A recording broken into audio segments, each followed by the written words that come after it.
You know what's important, I think, for us to define skill? Because everybody talks about skill, but nobody actually defines it. The ability to do something well. Yeah. That's what skill is. It's the ability to do something well. Now, when we're training basketball players, what is the ultimate thing that we want them to do well? That's where it gets a little more difficult because you can define putting the ball through your legs. He's very skilled at putting the ball through his legs. Does that make him a skilled basketball player? Not necessarily. Skilled basketball player. Yeah, I think that's the issue. I think when people think of who's the more skilled player, that doesn't necessarily mean they're the better player. Like that's a conversation that a lot of people have. Running is a skill. Yeah. Jumping is a skill, right? Skill is defined as just the ability to do something well. Yeah. So I think we get lost, or people get lost on focusing on the skills that matter. Or have difficulty focusing on the skills that matter. And you look at skills in a vacuum in training, he crosses that cone over really well. He's skilled. How does he play the game? Is he skilled in the game? What is skill in the game? And now the big thing coming with people looking at skill now is looking at skill as an emergent property, right? Where they're defining skill as someone's ability to do what they want to do in response to what they're seeing, where these things are coming out based on what is perceived in the game. And that's skilled behavior. Yeah, I think that we have to break down the word skill because it's just one small part of what it makes a great basketball player, right? Yeah. I mean, I think that here's my take, and it's contradictory to Bobby's take. We've argued about this that one time when we're sitting in here before the combo era, before the good pot era, where I said, look, I would argue that like skill is specific for sure. And you see there's problems when people make up skills that they are skills. Putting my hand on my head, the palm of my hand on my head like this, not being able to do it, I've gained skill in doing this. Is this going to help me get better at basketball? No, it has nothing to do with basketball. That's ridiculous. There's a lot, my opinion, there's a lot of that out there. So it's like, okay, what's the extreme reverse of that type of ideology where you just make things up out of thin air and call it skill for basketball? Is that you look at what is the actual thing that you're trying to do. You're actually trying to impact the game. So say that that's the skill you're trying to be good at. My controversial take is that I would call a wide receiver that has never played basketball in their life, but is good enough with the ball that they could use their speed, good enough to they understand the game, that they could get a rebound, they could impact the game in different ways because of their athleticism. I would call that person more skilled. They're 6'5", 220, have a 40-inch vert, have all the speed in the world. They could really impact the game at a pro level. And I would call them more skilled than a high school basketball player that is a sophomore destined to play Division III basketball and wouldn't make that impact on the pro level the same way that wide receiver will. I would call that person more skilled. And the reason why is because to counteract the ridiculousness of what people use to define skill. And it sounds wrong, but it's like if you were to define it as what is my ability to be an impact on the game, if that player, doesn't matter how good they are with the ball, how smooth they look, all that, if they can't make an impact in the game, I'm going to take the person that will make an impact in the game. And then you get rigorous with what is skill? What is skill? And then you could talk about coordination, which is what people will think about with skill. Coordination with the ball, coordination with the ball, with the body, all these different things. Movement. Athleticism, though, is also a part of this whole thing. And it's like, what is your ability to complete the task successfully? Skill.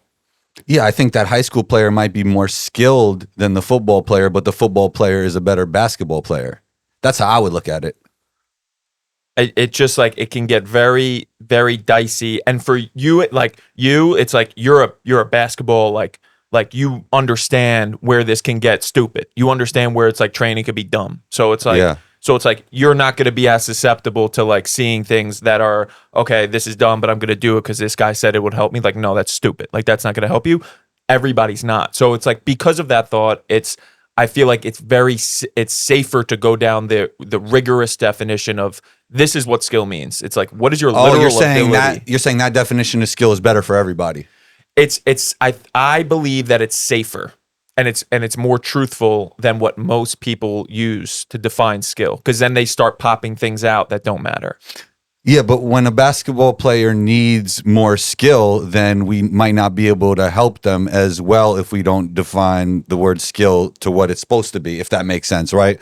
Like, if they're very athletic and all that stuff, how do we get that football player better? We have to make them more skillful. Love that. Yeah. Now that's like logical reasoning.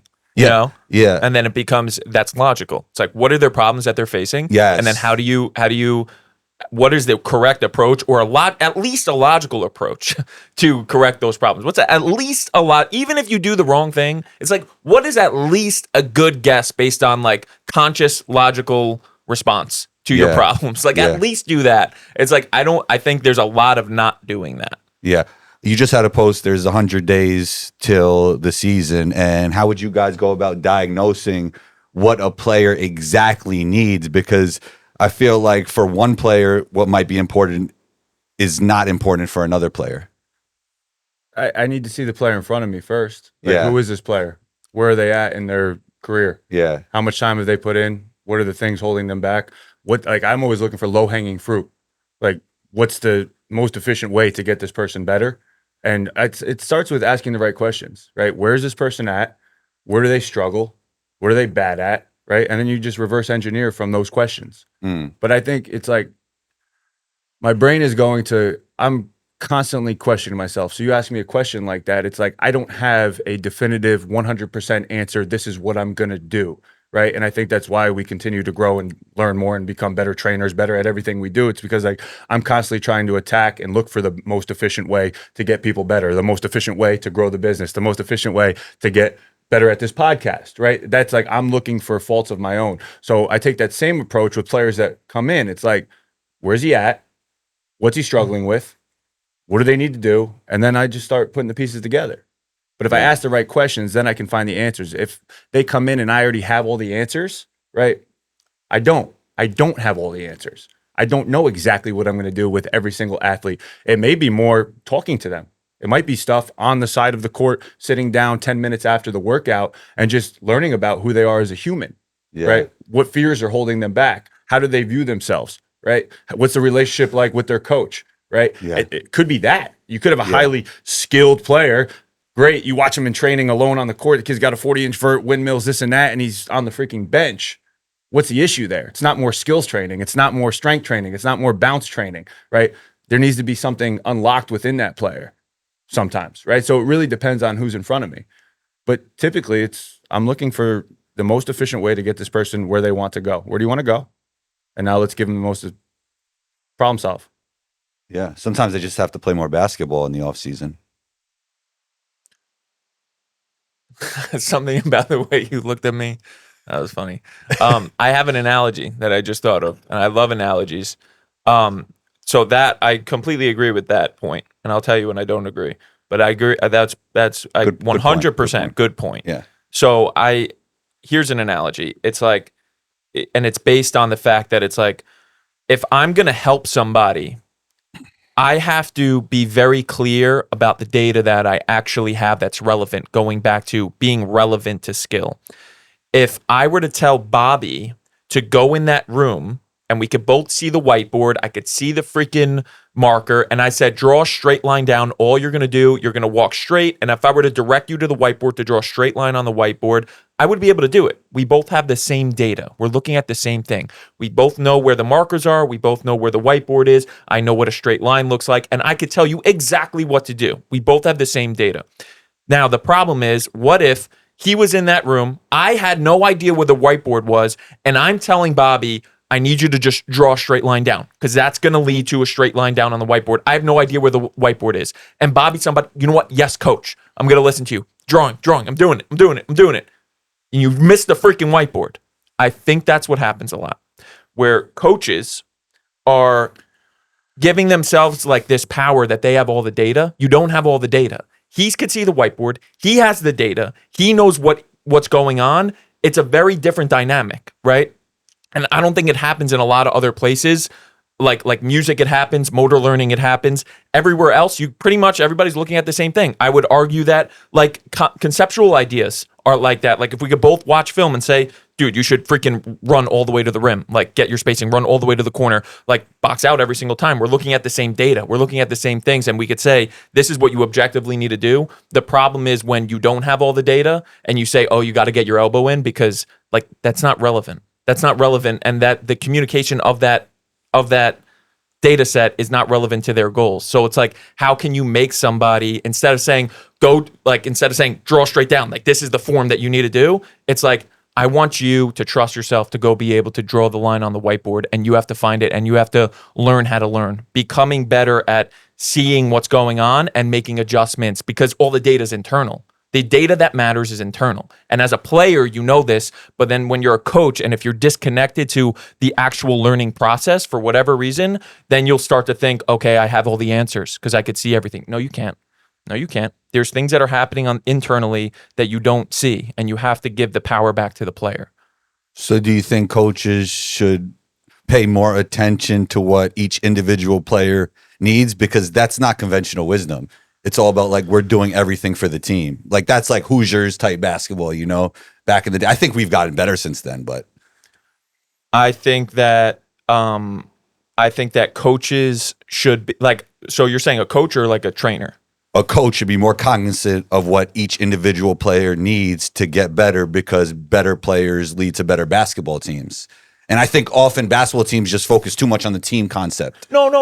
I think it's a mixture of both. I think I'm saying like when I say coach, like when I was saying coach before, I mean like as a trainer, like a skills trainer trying to help a player. Got you. Okay. You know, so like you have to look at what are the things that are. We all know what's going on. We all have all the data, and then you have to be humble enough as a coach to say, I don't know what's going on inside you. How can I get you to trust yourself? Because guess what? The best players on the planet, the best players in the NBA didn't get there because somebody gave them a tip on 100%. Their freaking form. You know, 100%. They figured it out. Nobody knows you like you. Yeah. If I'm thinking like broadly on this topic of like, what am I going to do with a player? The most important thing I want to do is get them doing things that they didn't know they could do as quickly as possible. I want to show them, right? Let's use a 360 layup. Hey, go do a 360 layup. I can't do that. Go try.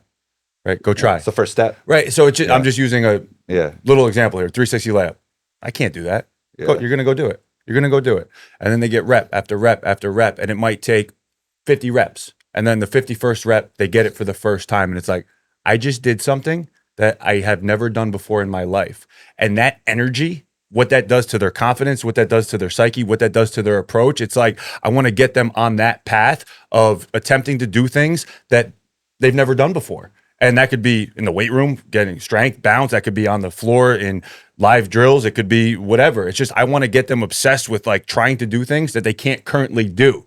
Because if they get obsessed with that, it's like, kid can touch the rim. All right, now you got to dunk a tennis ball. Right. And it's the same idea. It's where I want to get this thing implanted in their brain that they're continually trying to find challenges for themselves and then blast through those challenges. It's like, I want to show them fire and walk them through the fire. And the more times you walk them through the fire, the more, right, they can deal with walking through fire. And it becomes just normal that they're constantly trying to challenge themselves and push for more. And I can kind of apply that to every aspect of developing a basketball player. How important is it for the workout to be fun? And is it even more important for the workout to be tough? Which is there more of a point of emphasis for you? It's both. Sometimes it's fun. Sometimes it's not fun. Sometimes it's both. Right? I want to show them all. There's fun Bobby. There's mean Bobby. There's yelling Bobby. There's sarcastic. It's like I'm showing them different things. I want different energies in the gym. I don't always want it rah rah hoot and holler.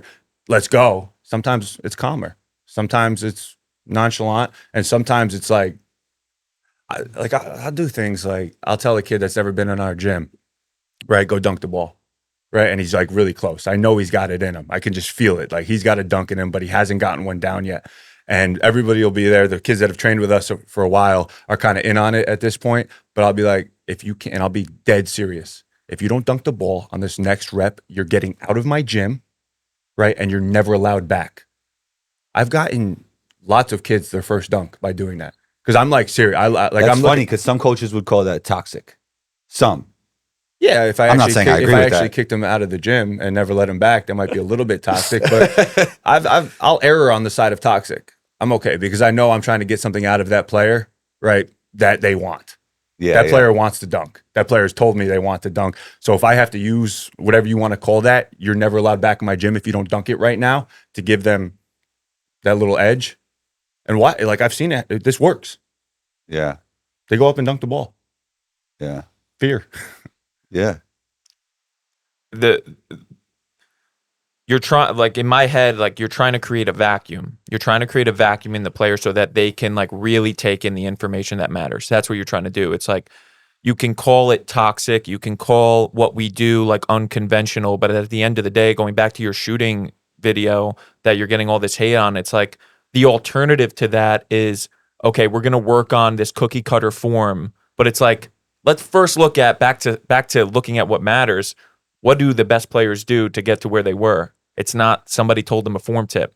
It's that they did things and they have the ability, they were a vacuum. They have the ability to see what's going on, take that feedback and adjust. yeah, Right? They take the feedback, they adjust. What is drills that we do? What are we trying to get out of players? And it's not all their training, right? It's 2 to 3 hours a week that they're in the gym with us. For good drills, it's 3 hours a week that they're doing. You could do other things as well, but you have to spend a lot of time depriving yourself of success. You have to, whether that means you're hanging around better players, you're doing drills that are challenging you, because if you don't do that, you get no feedback. And then you don't, like, you're trying to enhance the receptivity of the signal in the player, the antenna. You're trying to make it better. You're trying to teach them how to learn faster, right? The only way to do that, in my opinion, is by depriving them of the success that they want, not just putting it right there on a silver platter for them, giving them all the answers, because that is not what actually gets you better. So it's like you can understand why people would want to operationalize every single step of the motor learning process, but it doesn't work. It just doesn't work. It never will work because the player has the data. Yeah. yeah, More often than not, I'm not saying good job. I'm not saying, attaboy, oh, you're good at this. Way to go. Right. And I think I see. when you do say it, it means a lot, probably. That's what I'm saying. So Yeah. he's talking about depriving that, right? Yeah. So it's like I want my words to matter, and if I'm continually praising them with the attaboys and good jobs, they don't mean anything. And these players aren't dumb. When I tell somebody I'm proud of you, when I tell somebody you're killing it, they know it means something because I rarely say things like that. I hold that back for a long, long time. Generally, it's you can do it better, right? That wasn't good enough. Or whatever it is, those type of words. And then when I give them that, and I will always give them that, but it is timely. It is timely. I'm not just throwing those like out there. Hey, good job. I'm proud of you guys. Clap it up. No. Yeah, You all want to be Division I basketball players. Nobody in here right now looks like a Division I basketball player. Let's keep working. But then when I see something that like impresses me, kid gets his first dunk, something like that, I am jumping through the freaking roof, hugging. I am proud of you. Keep going. because you remember where they came from. Yes. And Yeah. that's so much more valuable. Yeah. And it's just like choosing the words, like, rigorous truth and just really, it's rigorous truth. Tell these kids the freaking truth. Yeah. What you guys do is very unconventional, and you just mentioned it. But I believe if you're working out like everyone else, you'll just be like everyone else. Yeah. If you want to be different than everyone, you have to be different than everyone. Yeah. Like, what's going to make you different? Like, where are you trying to go? Look at the athletes that are there. How are you going to get to that level? And if you're doing the same as everyone else that isn't at that level, how can you possibly expect to get to that level? Yeah. Doesn't make any sense. The math doesn't math. Yeah. And Ross, how do you balance that with what's tried and true? I think that when you look at what's tried and true, it a lot of like you have to really break down what that means. But like for example, like conceptualization of training, like bringing in, making sure that every drill that you do has a concept behind it that's in game. I love that. That's amazing. That's like almost visualization to me. Like that's like you're trying to see what is the specific thing that you're trying to work on.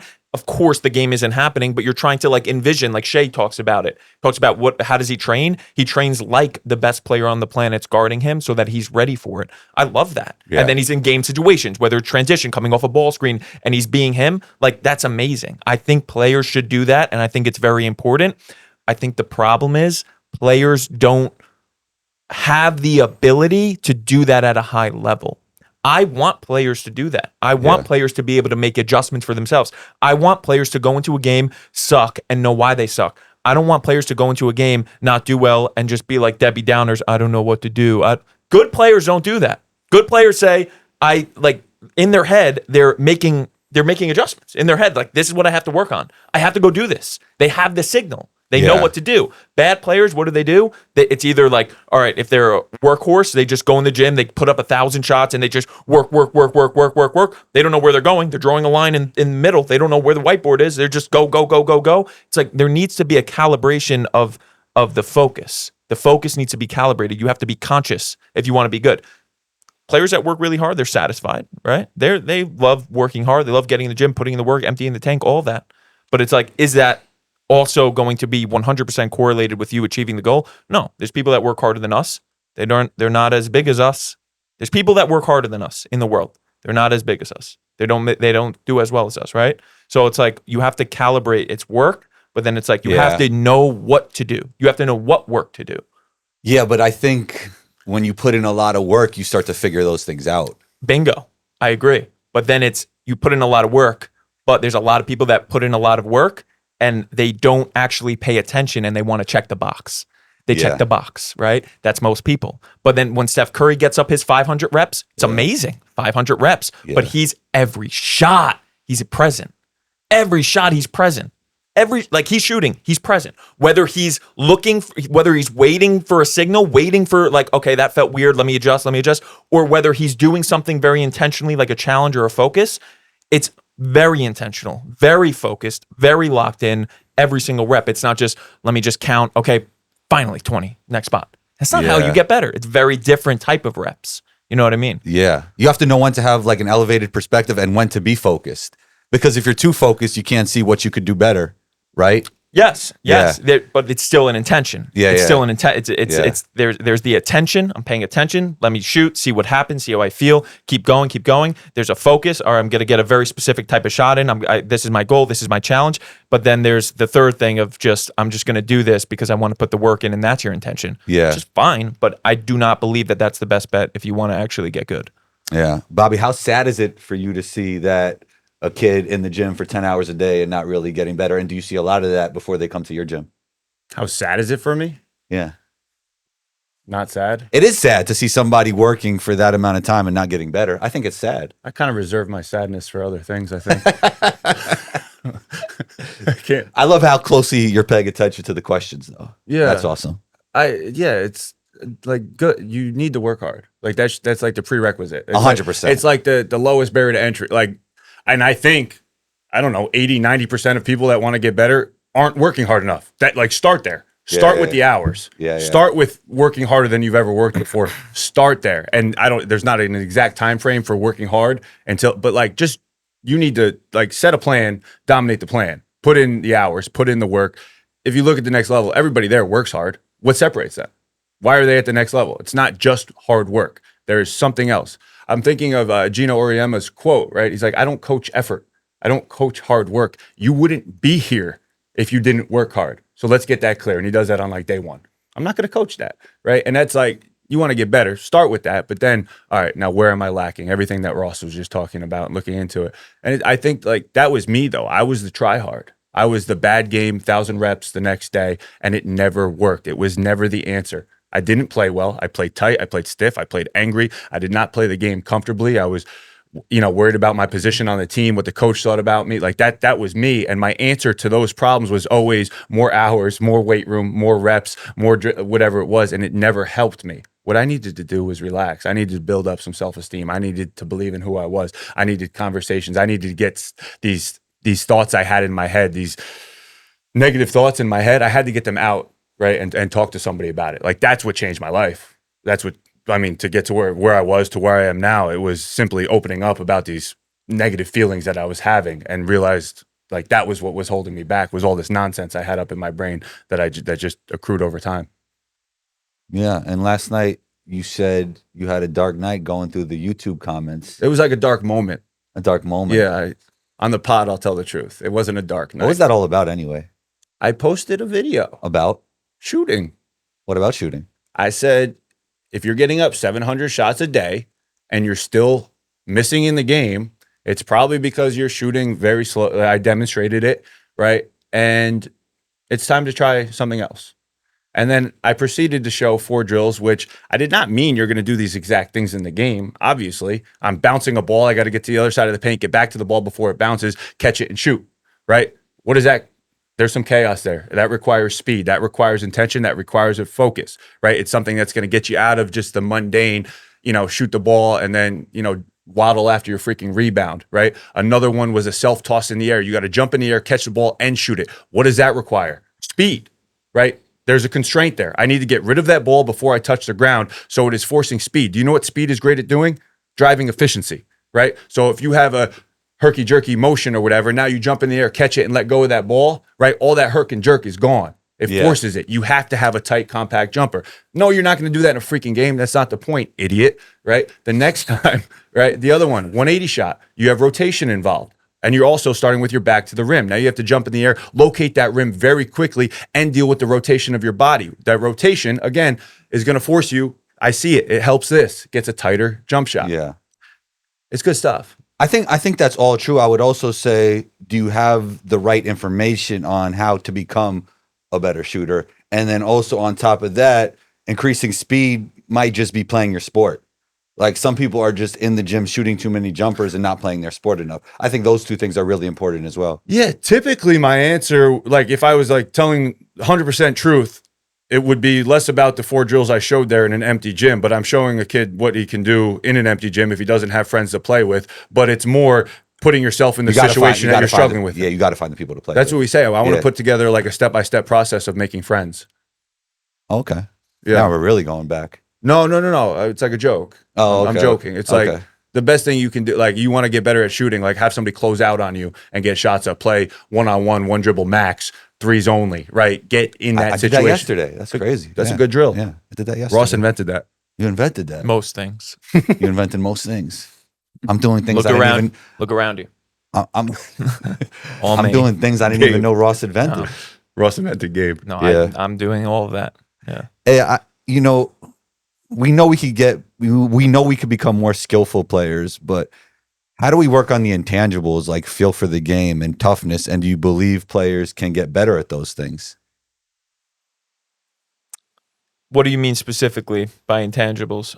Feel for the game, toughness, and I'm sure there's more, Feel for the game. I think it can be learned a bunch of different ways. And I think if you define feel for the game as, it depends on how you define it. If there's a component of it where it's happening really fast, where you have to make decisions really fast, and that's the feel, then it has to be trained through experience. Because if you just say, oh, look, you made the wrong read here. Oh, look, instead of going up and under here, you should have finished on the same side. It's like, that's not a decision that you can no, that is a read. That's something that's happening in real time. It's not 100% instinctual reaction, but it's like, that is something where you have to be able to coordinate your movement with the outside world. It's perception, action. You have to couple those, and that has to be trained. It's not something I'm going to talk you through. On the other hand of it, feel for the game when it comes to like, where are you going to be defensively? Where are you in the team schematics of things? It's like, again, back to the data. If we both have all the data, let's talk it out. Let's talk out what's going on, because I could literally tell you exactly what you have to do and say, do these things and you will get a better result, because we both see all the data. So I think that you can talk it out, watch film, all of that. We could play. You could definitely play 5-on-5, play 3-on-3 to get a feel for the game, be in certain situations to get a feel for the game. But I think, especially for me as a player, talking out, what is the actual goals that you want to do without the ball, with the ball? What is the actual goals for the team? I think if you just say, I want you to go win and score, that's fine. But I do think that if you have conversations with players and say, look, if you do not have the ball and you're setting a screen, like we could just talk this out. Instead of just sprinting there and then not setting it and not setting your feet, it's like, you didn't do that. And if you do that, you will set a better screen. You will get your teammate open, and that'll allow you to get open. If your teammate goes to the basket, like, go sharp back to the ball. If your teammate goes to the ball, you're going to the basket after screen. Like, these little concepts, slipping screens, like just giving them the options. It's like, if we could both see what's exactly happening or if we could both hypothetically see if there was film, what's happening, then I would believe that we both have enough understanding of what's going on to actually communicate this with English, Yeah. and then we could just say, make these changes and you'll get a better result. And if you don't, that would be stupid if you didn't do that. Yeah. There's so much to unpack there. I remember when you talked about like the reverse layup, so much of it is muscle memory that you can't just tell somebody after they didn't take the reverse layup to take the reverse layup. It's something that needs to be learned and repped and, used in games over and over and over again. It's like get a stronger bicep. I'm going to tell you to get it's ridiculous. They're too strong already though. But I know. That's a whole other topic. Yeah. Oh, okay. Good thing you're wearing a loose shirt. So to me, a lot of feel for the game is, so you have this skill, and then to me, a lot of feel for the game means when do you use that skill in a particular moment? That's like a lot of what feel for the game is. Like you have the skill and then the decision in when to use the skill in real time. I think that is the skill. What you're saying, this feel and all this stuff, I can define that as skill. I guess it's all semantics at this point, right? Yes. Yeah. Yes. Yeah. But we have to, like, for people to learn, we need to give words meaning, right? Yeah. But Yeah. then you have to, this is what I'm saying, because the inevitable end of this road comes down to if you don't define it rigorously and just say, Yes. you know what, this is all skill, then you can say, okay, we can do pretty much anything under the sun and it's good. It's like, no, this is what skill is. It's just, let's be very generic to start. Skill is your ability to complete a task. Perfect. Okay. Now, what are the things that are compartmentalized in that domain? So Yeah. I think that's why I say, I don't know if it's 100% truthful to say that, but I think when communicating about skill, my opinion is that it's safer to communicate that. Yeah. Toughness. Jay Billis wrote a book about toughness, and I actually talked to Jay about this topic a long time ago. Bobby heard it because he listens to every single episode of Combos Court. But how does a player? It's true. Maybe is not, true. Maybe not this morning. Oh, right? no, I was listening to it on the way here. Okay, good. Getting ready. That is good. But how does one become more tough on the basketball court and in life? You have to do things that challenge your toughness. Mm. Do things that challenge your toughness. You're weak and soft. Do things that require you to be tough and strong. That's it. Yeah. And there's a million ways to do that. There's not one way. It's like I was mentally weak. I was physically strong. So I went out. Now it's opposite. mentally slow, definitely. That's good. Definitely mentally slow. Yes. Yeah. No, it's how do you have to, it's not simply bicep curls, right? To get strong. Everything is tied together from the mental to the physical. And you need to put yourself in situations that challenge both, right? More time in the areas that challenge you. It's the same answer. What was your question? How does one become more tough? Yeah, that's the answer. I gave it. Good. Okay. Yeah, I mean, that's part of the diagnosis that we've been talking about. Like, you could be the most skillful, you have the great feel for the game, you could have everything, but if you're super soft, I mean, that's going to be a big issue. Like, so I'm doing this workout right now. It's 4 days a week, and it's insane. It's so much freaking volume. Can you send it to me, bro? Yeah, I can. Right after this. All right, Yeah. let's go. But I'm doing it, and it sucks. I hate it. I don't enjoy it, but I'm doing it because it sucks, and I hate it. Right? Is it going to make me a tougher person? In some degree, yes. I'm going to get stronger, but it's like right now, I needed something to mix up the kind of the monotony of my life, doing the content, the business, all this kind of stuff. definitely. I like right now a dose of just suck in the morning. I wake up, I go to this gym, and I'm That's awesome. accomplishing something that I don't want to do 4 days a week. And it's like the rest of my day is I feel calm. How long does it take? Like an hour. Oh, that's good. Yeah. Yeah, that's really good. Yeah. I'll shout him out. It's Jake Torres hypertrophy clusters. Yeah, I like that. Yeah. Yeah. I want to focus on I don't know if you could do it. but I could do it. I'm calm. Do you realize who you're talking to? Yes. Does this He guy doesn't. realize? No. You don't really. No You think I idea. can't do some hour hypertrophy workout that you do? Yeah. I don't. All right. Send the workout. Send the Yeah, workout. it's not your little friggin' kettlebells you like to toss around and play with. Those are time efficient. I got a lot. I got over 600 podcast episodes. My kettlebell's right next to me. I could do a workout and then Yeah. get back to the podcast. That's cool. You know what I mean? That's cool. Yeah. You can't do this. Okay. Well, doesn't it depend on the load? Like, I could definitely do it. What Yeah. if I just decrease the load? But then you're cheating. Oh, so it's not even individualized for the person. No, it is. It's just like it got the weights on it. No, you have to So do why wouldn't I be able to do it? It's hard. So I can't do hard things? No, you can. I'm just saying, I don't know if this is really that important to you to do something like this. If you prioritized it, you could do it. I feel like you got a lot going on right now, and you're just not going to do this 4 days a week for 8 to 12 weeks because it sucks. Yeah, I'm going to post it on my stories every day just to prove you wrong. I hope so. Yeah. You're going to be jacked. You're going to be a monster. Yeah? Yeah. Yeah, we can show every week Yeah. of the good pod. Yeah. You're bigger and stronger. Yeah. You know what's interesting about basketball culture these days, guys? That all you need is a good cameraman and to be able to get into your dribble combo moves and make a jump shot. And you post that on social media and you're a good basketball player. Yeah. That's insane. It is insane. Did you realize that? Yeah. But we're using it to our benefit. No, I'm not talking about you. I don't see you guys doing that. I don't see you guys going to like local gyms and strapping up the mic and just playing against 9 to 5ers talking about that. and cooking them. And then, you could go 0 for 20. You could go 1 for 20, right? I love that strategy. That's good. So content. dribble combo, 8 step backs, dribble combo. It looks smooth. Like your jump shot looks smooth. You really have no feel for the game. You have no toughness. You have none of the things we talked about when it comes to intangibles. Yeah. But you look like a really good basketball player because that one play you post, it goes viral because it looks really cool. You can even add the slow motion and then it's perceived that you're a good basketball player. We Yeah, live and in an then insane era. Then you say something crazy on top of that. Like you just start talking Oh yeah, that's it. crazy. I seen somebody, I'm not going to name who they are, but they just threw the basketball off the dude's face. And like that went crazy. And like the kid fell on the floor and he did the dribble combo move before, so people think he's a good basketball player. But if you actually watch him out, not him, let's not go him specifically. If you watch some of these players throughout the course of a game, they're not very good at basketball. Do No. people actually think they're good at basketball? Or Yes. they just like watching it. Yes. They like but that dude's nice. Not coaches and trainers, but I'm sure other teenagers. Think like that dude's nice. Yes. Really? Yeah, Yes. yeah. 100%. Yes, If I they see would believe anybody anything. in LA Fitness, I'm like, that dude can't play basketball. Yeah. No, but they don't get to see him in LA Fitness. They just get to see the clip. The 1 out of 20 that looked really good in slow motion throwing the ball off the dude's face. Yeah. And people are like, that dude's nice. Yeah. Yes, all the time.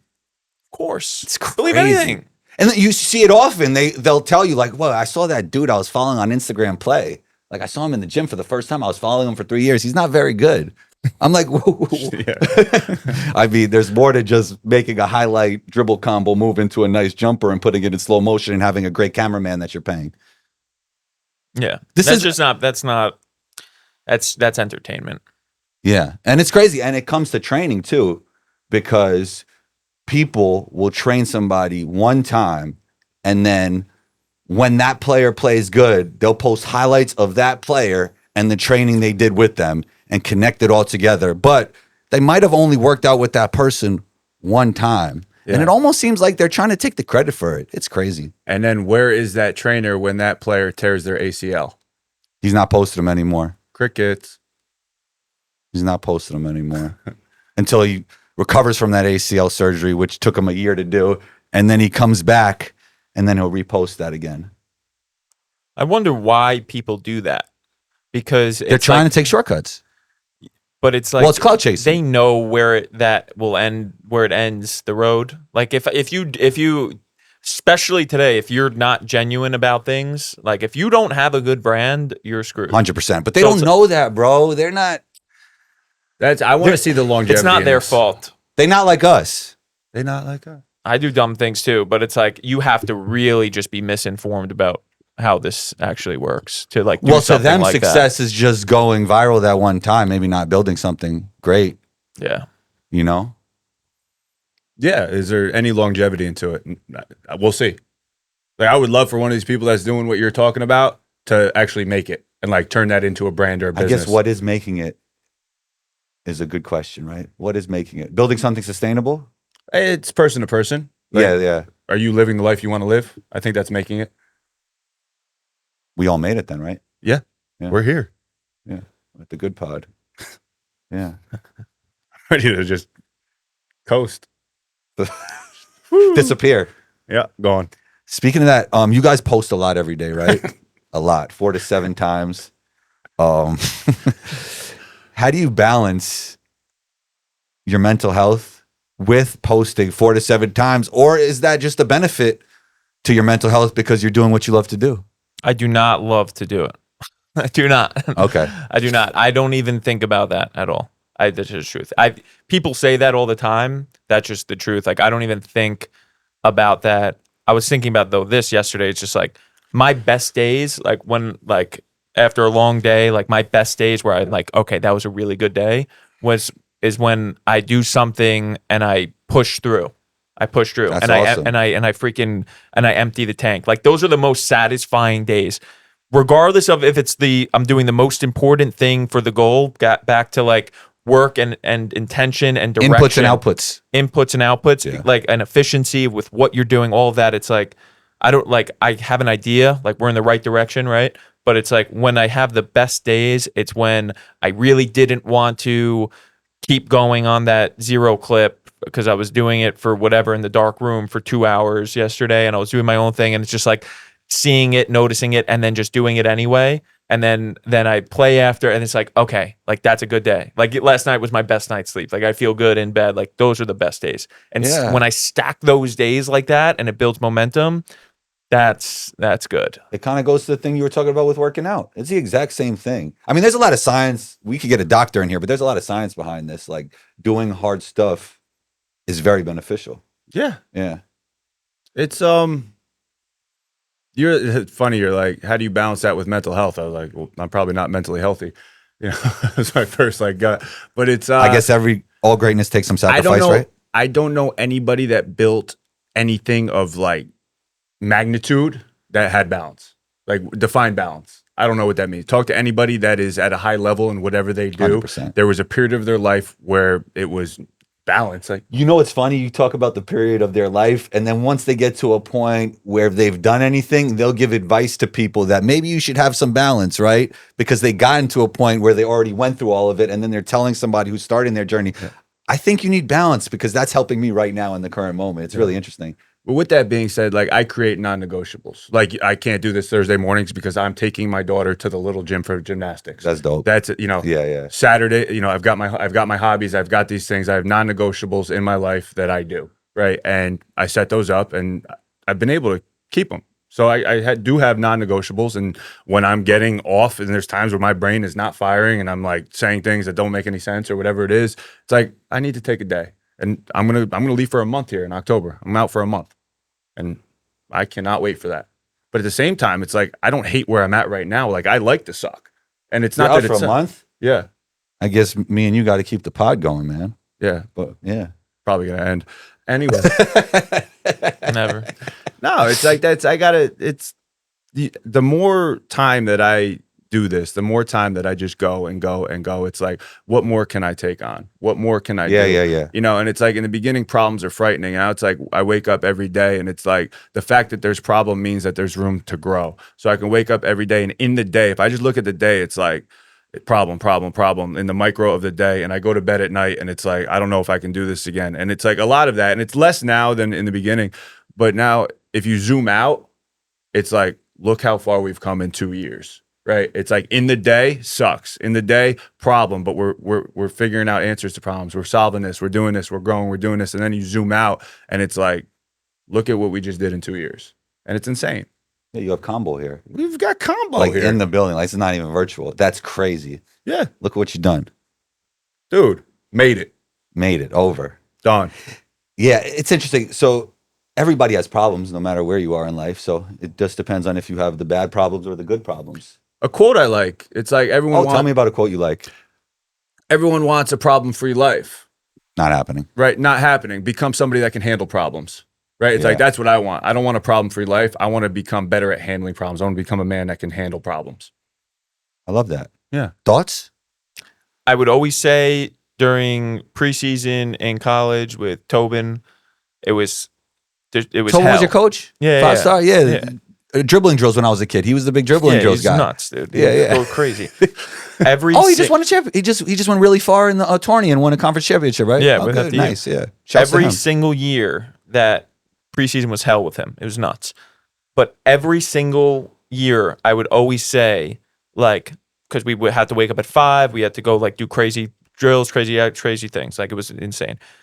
Every single first period that I had, first class that I had in the morning, I would always say to myself, this is how I need to be all the time. This is like the best. Like I feel the best right now than I ever have. Yeah. It's just like empty, like going so hard, balls to the wall, and then going. It's like it just put, like I wasn't upset about being in class. I was like, just thank God I'm like just relaxed right now. I'm not doing anything. Like I'm not being freaking like thrown in the fire right now. It's like it makes everything else so much better when you were going after it, when you're getting after it all the You time. have to earn those moments is a good way to put it. And those moments, I like those moments too. It's like and I had this thought, it's like the hardest part about anything that you do, the actual hardest part, it's not doing it. Like doing super intense stuff, it's like when you're in it, you're like, all right, Starting we're in it. it. Like starting it, bro. 100%. Bro, starting it. That's why I think there's such a benefit to consistency. That's why I think there's such a benefit to consistency over intensity.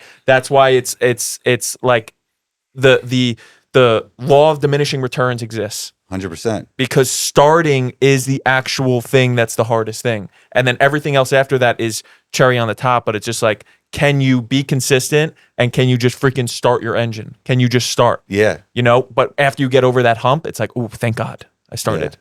That's why microdosing is so good, because you have to start when you microdose. And not only that, yes, it's a small workout, but that could lead to longer workouts. Yeah. Yeah. Getting it in there. Something you can Yeah.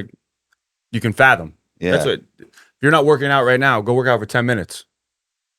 100%. Go work out for 10 minutes. Go walk for Yeah, 5. yeah. Yeah. You know how much better you'll be in life. Gabe, you still doing your push-ups? Yeah, good.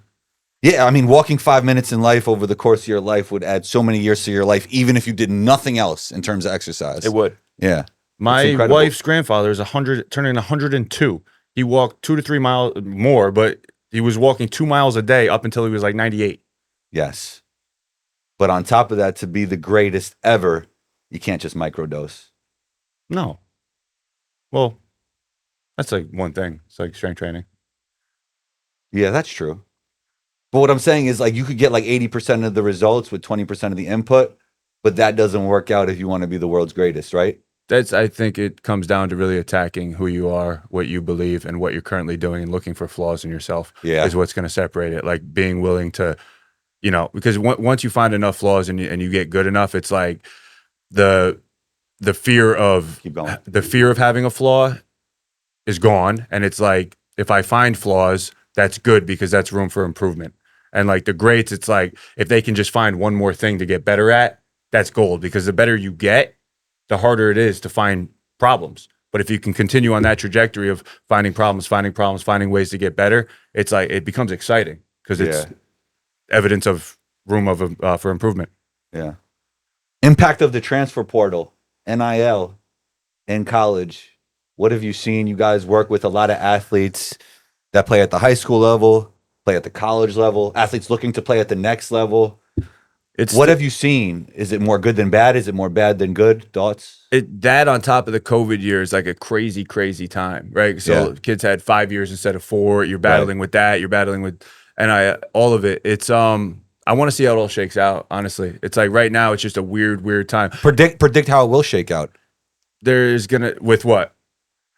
Where this is all heading with NIL, transfer portal. Will it stay like this? Will it be beneficial? There's going to have to be some type of contracts for NIL, right, to keep players from moving. It'll blow up. You can't have these institutions just paying this kid this, then he transfers the next year. It's going to be, imagine the NBA without freaking contracts. Be insane, right? Yeah. There's going to have to be something in place to keep like, sign this 3-year NIL deal, but you have to stay with. I'm going to Kentucky, but I'm here for 2 years, and this is what I'm getting for that. You're going to have to get something like that. But for like the best, non-issue, right? They're doing well. They're making money now. For the best, for it's like the middle of the road and down, right? Anybody that's a high major is a high major still. Yeah. Right. But if you're not a high major, if you're on a cut, it's harder dealing with transfer portal and everything. And I think it could be a distraction for those guys who aren't at the top, thinking about the transfer portal and NIL instead of just doing the thing, becoming a better basketball player, because that leads to all that other stuff. Yeah. You're getting money in your pocket earlier than you used to. Yeah. And, who's helping them manage it? I bet the top schools have that kind of in place, helping them manage all that. And the startup, a lot of these kids are famous at 15, 16 now. Right. That's a lot different. What is fame these days, though? It's so fragmented. Yeah, I don't know. You're famous to one person, but you're not really famous to another. you might think you're famous because of social media, but you walk out on the street and nobody knows who you are. It's like, it's so fragmented. It's crazy. Like the word fame has changed so much. Yeah. Russ No, knows that's- more about that. He gets recognized everywhere. That's a good point. That's something that talk about things that you think about that you didn't say yet.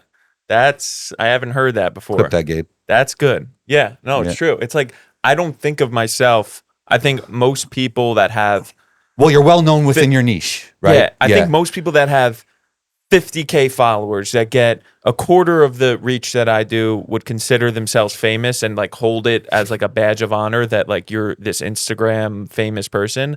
I completely do not do that. I'm ready to change the name of my account to Goodrill 2 and go off of the account. It's purely for business reasons. Like that is why they're posting on social media. Like that is why. That is everything leads to the business. If there fame was- has benefits, though. it's the only reason why I'm doing this from a standpoint of trying to achieve a goal is a business related goal. But you becoming famous could be good for Goodrill too. So that could be No, of course, Yeah. it's a business related goal. So Yeah, it's like I'm not thinking about no, it. because I was like- saying because you said you were going to just change your account to Goodrill, which might not even be the most beneficial over the course of time. Of course, if Yeah, it yeah. was the most beneficial, I would I do got it. you, got you, I would got do you, it got right you, off the got bat. you. Okay, yeah. It's not about it. It's Yeah. people do that though because I could smell it and I could see it. It's like people Smell actually. what? I could smell that like people carry themselves a different way if they have a check mark or they have a K. Yeah, like yeah. it's insanity. Like I just have 600,000 followers because I post and I spam the freaking algorithm. That's what I do.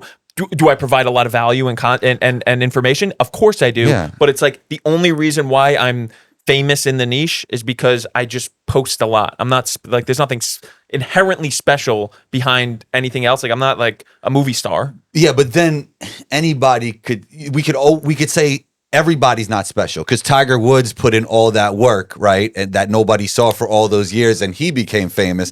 It's not Yes. necessarily because he was special, it's because he knew what he was doing, he had the right guidance and he put in tremendous amount of work. Yeah. It's really it's good to break down things logically and not think there's some magic potion or Yeah. so you can really say that about anybody. You can. Yeah. It's not like it's just stupid. Obviously, some people have some natural gifts, obviously, right? Like me, obviously. Like me. Yeah. Pretty much just me. Nobody else. I'm the special one. That's why you're here. That's why I'm here. We're good. You're special. Yeah.